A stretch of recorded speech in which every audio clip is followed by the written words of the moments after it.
In the last lesson, we looked at the first two major scoring components, writing a thesis and supporting body paragraphs. In this lesson, we'll look at the next two scoring categories, organization and language usage. First, organization. So the use of transitional words and phrases goes a long way here. You don't need to overthink your organization. Just think about how to use those linking words interparagraph and think about how to use them intraparagraph. So intraparagraph means within a paragraph that we want to use linking words and phrases to connect our thoughts. And then interparagraph is between the paragraphs. From one thought to the next, we want to make sure that our essay body paragraph progression shows a natural logical progression. Cohesion.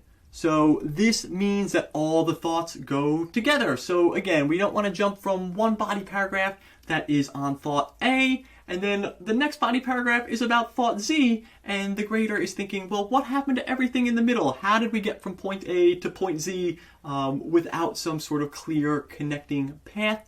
So cohesion is really about making sure, do all of these things make sense together? And that will also be a big part of your organization here. Some transitional words and phrases to think about incorporating into your writing. These are also pretty helpful to use on the verbal section when you are working through your text completion and sentence equivalency. But you don't have to memorize these words. You don't have to put everyone into your essay. You maybe naturally use these already and you don't need to overthink this at all. But if you're just looking for some easy transitional words and phrases to demonstrate organization within your essay, that is great. Even at a really low level down here, if you just start every body paragraph with first, second, third, it demonstrates some thought toward organization. It's maybe not organization at a high level. It's definitely not the organization that's going to get you a 5 or a 6, but that type of organization easily can get you to the 3 or 4 score mark. So don't overthink this, just easy, light transitions to show some general thought toward the organization of your essay. Okay, pause the video and read this over, and then we'll talk about why this organization here is weak. And welcome back. So, what is going on in this paragraph? Well, what we probably notice when we read this is that one sentence to the next doesn't really mesh with the other. So if we read the first sentence, one reason the government should ensure the safety of its citizens is that citizens do not have the individual capacity to protect themselves from larger global forces. That's great. That is a perfect claim. That is a strong claim. What happens next? If I think about my own life, there's so many things out there with more power. Well, we kind of got away from the larger point, but it's kind of related still. We're maybe not too far on the organization. How would I ever protect myself from a corporation or foreign government? If a person gets hurt at a store, someone has to protect them from that. So it should be the government. We can see here, we're just jumping in that thought train. There's some semblance of organization here. This is not completely disorganized, but we really want to make sure that from one sentence to the next, we're tying everything together, that it is linked together. We don't want to go from talking about protecting ourselves from large corporations or foreign governments to someone just getting hurt in a store. That's a weird jump.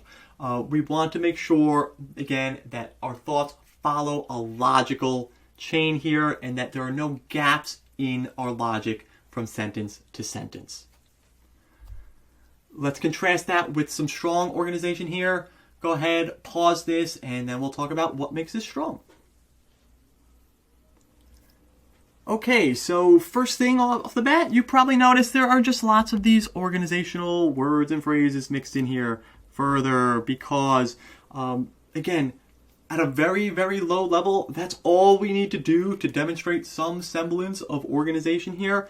But when you read through this paragraph, you probably noticed how each sentence flows into the next. It builds upon it. So what you should be asking yourself every time you write a sentence is, how does this sentence further my point from the previous sentence? How does this build upon the point I have made in the previous sentence? If you cannot see that causal link from sentence to sentence, from paragraph to paragraph, it means you're probably missing something in the explanation process that would make your organization more clear. Okay, the next thing to talk about here is the writing. And this is a big one because this can be a large challenge for many test takers. And it is also the aspect that is maybe the hardest to improve as we are working on our AWA. But the number one thing we should focus on is clarity and concision. Your goal for this essay is not to be clever. It is not to use the biggest words and write the most eloquent sentences. It is not to write the world's next greatest novel. It is to get your point across as clearly and simply as possible. And that should be your goal. Small, simple words and sentences, that's fine. You just want to make sure that the person grading your essay is able to read it from start to finish and understand the message you were trying to convey. So again, to use or not use big words. I know you are probably learning lots of new words as you are studying for the verbal portion of your exam, and you do want to learn to incorporate those words into your everyday life. That's good practice for verbal. However, for the AWA, if you are not 100% certain you know how to use and spell that new word, just go with the simple alternative that you are familiar with. It will do more for your score for the grader to just quickly read through a sentence and be unimpressed by the language than it will for the grader to try to read through your sentence and get stopped because you have misused big language, big words, in a way that is jarring or unfamiliar to the person reading your essay. Same with sentence structure. Short, simple sentences. We all want to write these long, flowing, eloquent sentences. That is not what you need to do for this essay. Again, short, simple sentences. Just get your point across as clearly as possible. That is what you are being graded on here. You're not being graded for writing eloquent prose.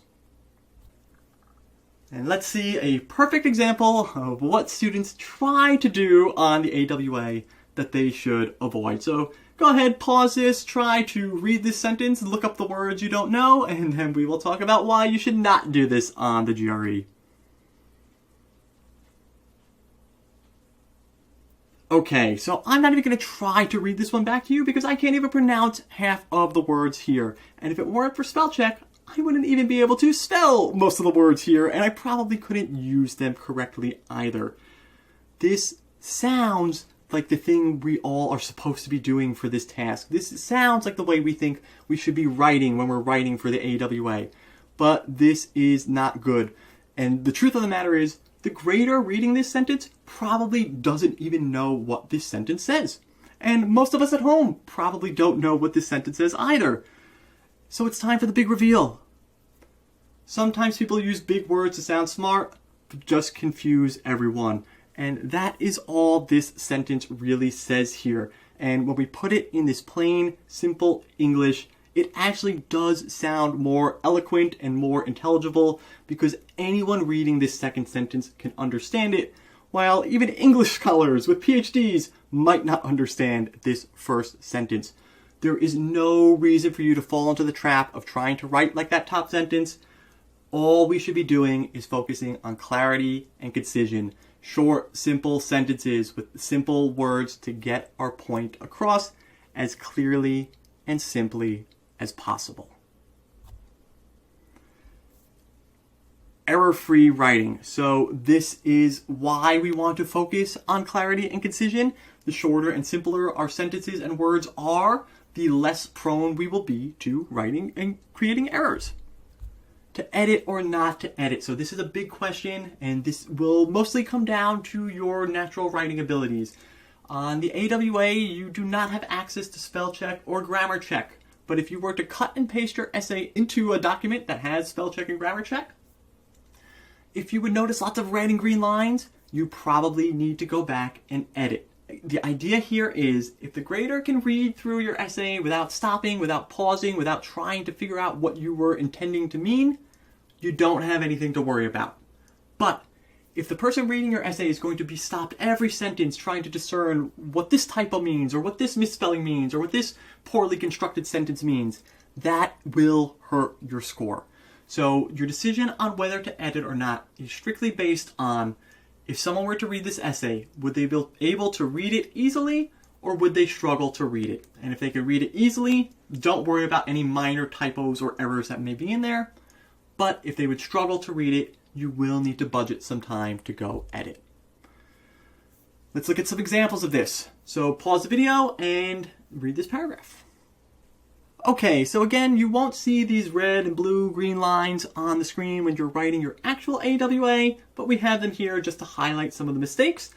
And you'll notice here that even though there are a handful of these lines throughout, they're not too jarring, most of these mistakes. Some of them just look like typos, a couple of them look like tense issues, but nothing here would stop someone from reading this paragraph and understanding the meaning of this paragraph. If this is the level of errors in your writing, this could easily score a 4, and you should not worry about budgeting time to go edit at the expense of writing more or further developing your supporting body paragraphs. Let's go ahead and contrast that with this paragraph. So go ahead, pause, try to read this one, and then we'll talk about the difference between this and the last example. Okay, so this time you probably see a couple more red and blue lines, but what you'll also notice that isn't highlighted is some of these sentences don't make sense either, or they are not complete sentences. So let's see an example of that here. If we look at this sentence, this is what law's all about. A citizen may do everything in their power to lead a safe, healthy life, etc., etc. And as we read this sentence, we can see there are just so many errors in this sentence. It's hard to figure out what the exact meaning here might be. And even if we can sort of guess what it is, we can't be 100% certain. And this is the type of writing that we will need to go back and edit if we want to score in the upper half of scores. This paragraph maybe could still get a 3. It's really not that bad, and the larger content of this paragraph works pretty well too. So if you're happy with a score of 3 and you're committing these type of errors, I wouldn't focus too much more on improving here. But if you have more errors in this, if your paragraph is even more riddled with mistakes than this, you're going to need to do a little bit more work to at least try to get yourself up to that 3 mark. But again, the big things you want to focus on here: clarity and concision. Getting your points across as clearly and simply as possible, and then budgeting a little time, if needed, to go back and edit. But again, if you're writing cleanly, you don't need to worry about it. And if you aren't writing cleanly, just a couple minutes to go back and make those edits so that whoever is reading your essay can clearly understand your meaning.